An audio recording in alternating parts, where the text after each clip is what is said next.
أما بعد أعوذ بالله من الشيطان الرجيم بسم الله الرحمن الرحيم يا أيها الذين آمنوا إن تنصروا الله ينصركم ويثبت أقدامكم آمنت بالله صدق الله العظيم وصدق رسوله النبي الكريم ونحن على ذلك من الشاهدين والشاكرين والحمد لله رب العالمين إن الله وملائكته يصلون على النبي يا أيها الذين آمنوا صلوا عليه وسلموا تسليما محمد کے ساتھ آقا کی بارگاہ میں ہدیہ پیش کریں الصلاۃ والسلام علیک یا سیدی یا رسول اللہ وعلی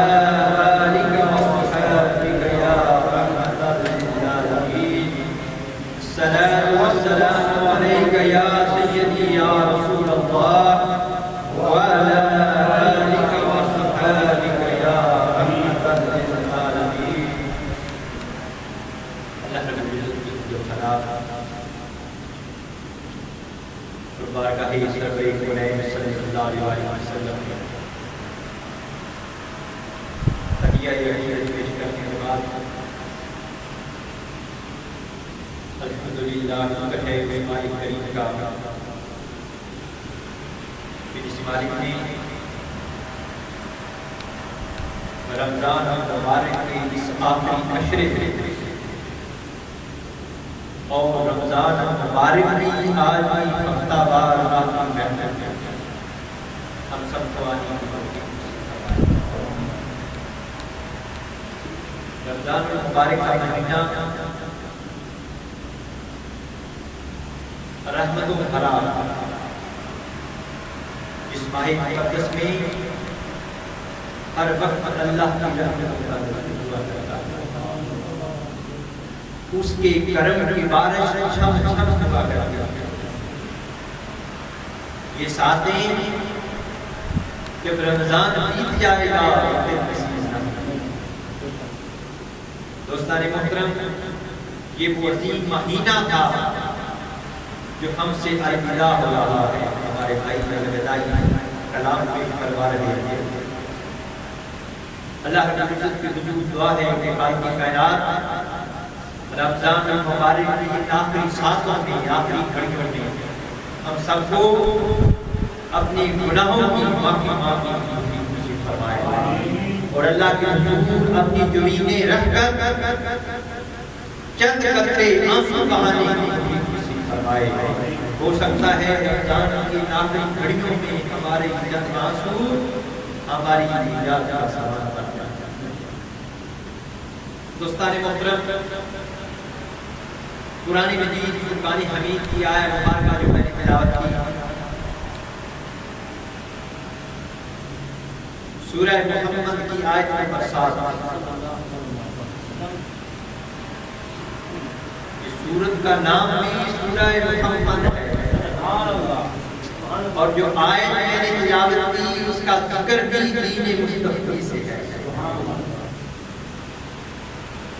اللہ رب العزت نے قرآن حمید میں ارشاد فرمایا یا ایھا الذین آمنوا ان تنصروا اللہ ینصرکم ویثبت اقدامکم ایمان والوں کو خطاب کیا جا رہا ہے خطاب کیا جا رہا ہے سارے مسلمان سے کیا کیا ایمان والوں کو اللہ خطاب فرما رہا ہے اے ایمان والو اگر تم اللہ کے دین کی نصرت کرو گے اللہ کے دین کی مدد کرو گے تو اس کے بدلے میں اللہ تمہاری مدد کرے گا اللہ تمہاری مدد فرمائے گا اور مدد کس طرح فرمائے گا جب وہ مدد کرتا ہے نے فرمایا ایسی مدد فرماؤں گا کہ تمہارے قدم جگمگانے نہ پائیں گے، تمہارے قدموں کو وہ دوام دے دوں گا، تمہارے قدموں کو وہ صلاحیت دے دوں گا، آپ کے قدم ڈگمگانے نہیں پائیں گے، آپ کے قدموں کو قوت عطا کر دوں گا۔ عزیز دوستو، اب اللہ کے دین کی مدد کیا ہے؟ اللہ کے دین کی نصرت کیا ہے؟ اللہ کے دین کی مدد جان کے ذریعے بھی ہوا کرتی ہے، اور اللہ کے دین کی مدد مال کے ذریعے بھی ہوا کرتی ہے، اور اللہ کے دین کی مدد سوسائٹی میں، معاشرے میں جو غریب ہوتے ہیں، مظلوم ہوتے ہیں، ان لوگوں کی خدمت کر کے بھی ہوا کرتی ہے۔ جن کے پاس پہننے کا کپڑا نہیں ہے، ان کو لباس دے کر بھی اللہ کے دین کی خدمت ہوا کرتی ہے۔ اور جو پیاس سے بلک رہے ہیں، جن کو پانی کی ایک بوند نصیب نہیں ہو رہی، ان پیاسوں کی پیاس دور کر کے بھی اللہ کے دین کی خدمت ہوا کرتی ہے۔ تو یہ ساری چیزیں اللہ کے دین کی نصرت کے لیے ہیں، اللہ کے دین کی مدد کے لیے ہے۔ حدیث مبارکہ میں آتا ہے، بخاری اور مسلم کی متفق علیہ حدیث، کہ یہ بندوں کے ذریعے کس طرح اس کی نصرت ہوتی ہے۔ حدیث مبارکہ میں آتا ہے، جب روز قیامت ہوگا، اللہ پاک بندے سے سوال کرے گا کہ میرے بندے، میں بھوکا تھا، تم نے مجھے کھانا نہ کھلایا۔ عرض کرے گا باری تعالیٰ، تم بھوک سے پاک ہے؟ وہ مالک فرمائے گا، ہاں میں بھوک سے پاک ہوں،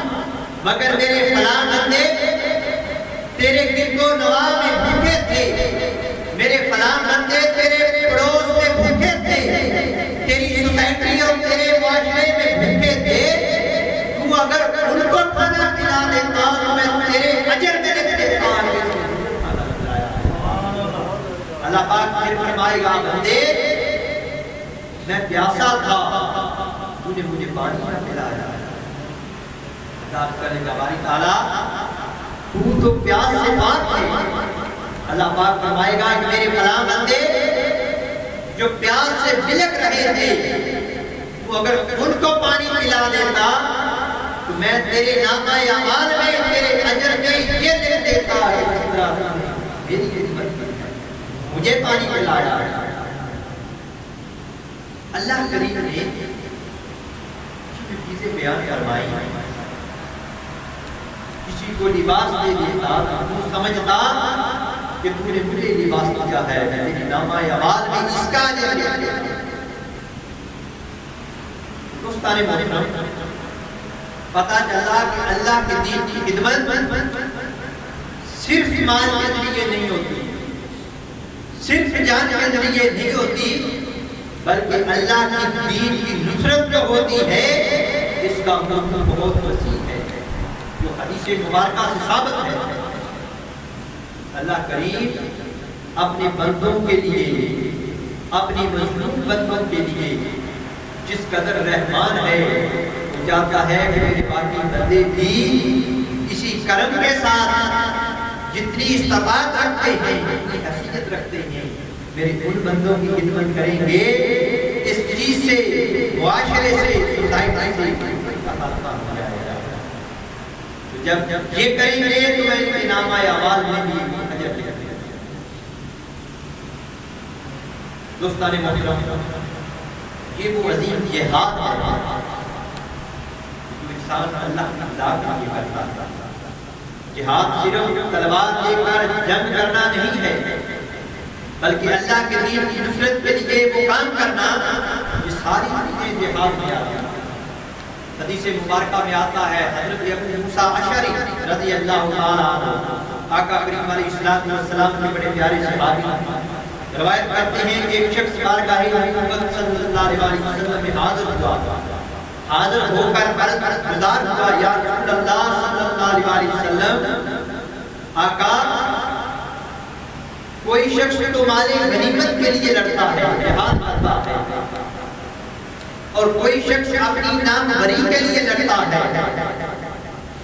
اور کوئی شخص اپنی بہادری کے جوہر دکھانے کے لیے میدان جنگ میں لڑتا ہے۔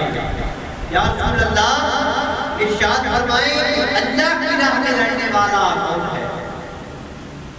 سرکار دو عالم صلی اللہ علیہ وسلم نے ارشاد فرمایا کہ اللہ کی راہ میں جہاد کرنے والا وہ ہے جو کلمہ حق کی سربلندی کے لیے آواز بلند کرتا ہے، جو کلمہ حق کی سربلندی کے لیے لڑتا ہے۔ حضور نے فرمایا وہ اصل اللہ کی راہ میں جہاد کرتا ہے۔ دوسری حدیث مبارکہ حضرت ابو امامہ باہلی رضی اللہ تعالیٰ عنہ روایت ہے کہ آقا کریم علیہ السلام نے ارشاد فرمایا کہ جس شخص نے نہ کوئی جہاد کیا اور نہ جہاد کرنے والے کے لیے سامان مہیا کیا اور نہ مجاہد کی غیر موجودگی میں اس کے گھر والوں کے ساتھ کوئی خدائی کی، یعنی اس کو بھی کچھ نہ دیا اس کی غیر موجودگی میں، تو اللہ تعالیٰ اسے قیامت سے پہلے قیامت جیسی مصیبت میں مبتلا کر دیا۔ یعنی اسی زندگی میں وہ بندہ ذلت و رسوائی میں جا گیا تھا، اسی زندگی میں اس پر وہ قیامت برپا کر دی جاتی ہے جو شخص اللہ کی رضا کے لیے نہیں کرتا۔ اور پھر حدیث مبارکہ میں آتا ہے ابو ہریرہ رضی اللہ تعالیٰ عنہ روایت کرتے ہیں کہ آقا کریم علیہ السلام نے ارشاد فرمایا جو شخص ایسی حالت میں فوت ہوا اس شخص نے نہ تو کبھی جہاد کیا اور نہ کبھی جہاد کی نیت کی۔ فرماتے ہیں کہ اس شخص کی موت لاکھوں کی طریقہ پر ہوا کرتا ہے، جس نے نہ کچھ یاد کیا اور نہ جہاد کی نیت کی، فرمایا اس شخص کی موت لاکھوں کی طریقے پر ہوا کرتا ہے۔ اور پھر عاشق کی دنیا کے شہنشاہ، عاشق کی دنیا کے امام، یار غار حضرت ابوبکر صدیق رضی اللہ تعالیٰ عنہ روایت کرتے ہیں کہ تاجدار کائنات صلی اللہ علیہ وسلم نے ارشاد فرمایا کہ جو قوم جہاد ترک کر دیتی ہے اللہ پاک اس قوم کو عذاب میں مبتلا کرتا ہے۔ جو قوم جہاد ترک کر دیتی ہے اللہ اسے عذاب میں مبتلا کر دیتا ہے۔ دوستان محترم، اس چیز کا اتنا ذکر آیا ہے حدیث مبارکہ میں کہ جہاں کہیں بھی ظلم ہو رہا ہو، اللہ کے بندوں پر ظلم ہو رہا ہو، تو ان مظلوم اور مقہور لوگوں کی آزادی کے لیے اٹھنا، اپنی آواز بلند کرنا، اس راہ میں نکل کھڑا ہونا، یہ اللہ کی راہ میں ان کی مدد کے لیے۔ حضرت ابو سعید خدری رضی اللہ تعالیٰ روایت کرتے ہیں کہ سرکار دو عالم صلی اللہ علیہ وسلم نے ارشاد فرمایا ہے ابو سعید، جو شخص اللہ کے رب ہونے، اسلام کے دین ہونے اور محمد صلی اللہ علیہ وسلم کے نبی ہونے پر راضی ہو گیا، اس شخص کے لیے جنت واجب ہے، اس شخص کے لیے جنت واجب ہے۔ اس سن کر حضرت ابو سعید خدری رضی اللہ تعالیٰ بڑے حیران ہوئے، اچھا یا رسول اللہ صلی اللہ علیہ وسلم، آقا پھر ارشاد فرمائے کیا حضور نے فرمایا ہے؟ آپ نے فرمایا ایک اور عمل ہے کہ جس عمل کی وجہ سے بندے کو جنت میں 100 درجے ملیں گے۔ کتنے درجے؟ 100 درجے ملیں گے جنت میں، اور ہر درجہ سے دوسرے درجہ تک اتنا فاصلہ ہوگا کہ جتنا آسمان اور زمین کے درمیان ہے۔ خدری رضی اللہ تعالیٰ عرض کرتے ہیں یا رسول اللہ، آقا ارشاد فرمائے کہ وہ کون سا عمل ہے؟ آقا کریم علیہ السلام نے فرمایا کہ وہ عمل صرف اللہ کی راہ میں جہاد کرنا ہے، اللہ کی راہ میں جہاد کرنا۔ سبحان اللہ، نعرہ تکبیر، نعرہ رسالت، نعرہ حیدری، علماء اہل سنت۔ پھر حضرت حریر رحمانی رضی اللہ تعالیٰ عنہ روایت کرتے ہیں، باتیں ہیں کہ میں نے حضرت امیر معاویہ سے سنا، آپ نے منبر پر فرمایا کہ میں نے رسول اللہ صلی اللہ علیہ وسلم کو یہ فرماتے ہوئے سنا کہ میری امت کا ایک گروہ ہمیشہ اللہ تعالیٰ کے حکم پر قائم رہے گا،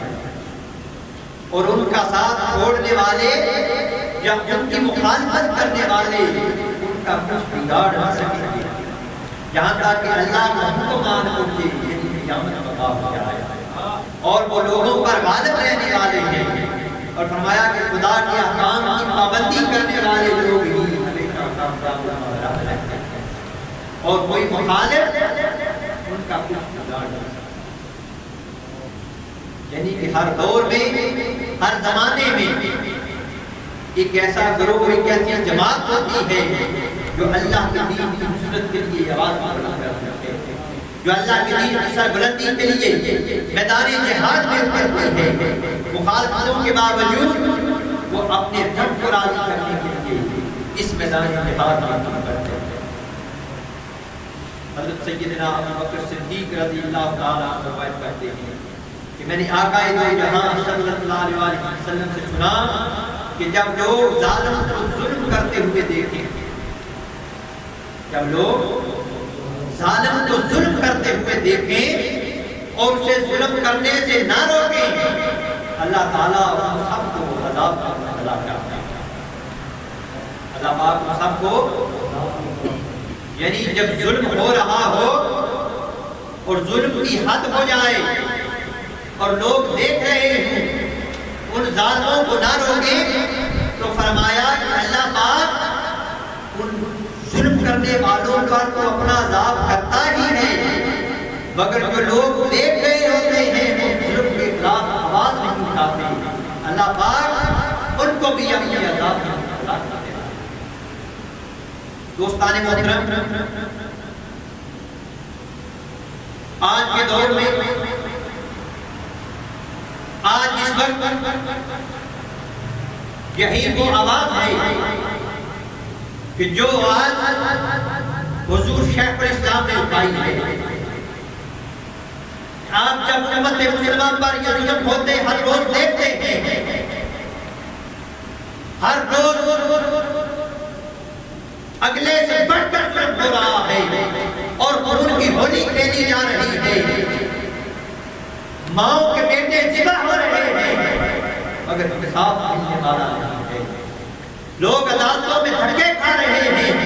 مگر کسی کو انصاف نہیں مل رہا، ظلم کی حد ہو گئی۔ اس آواز کو حضور شیخ الاسلام نے اٹھایا ہے۔ آج یہ وہ حدیث ہے اور یہ قرآن کی آواز ہے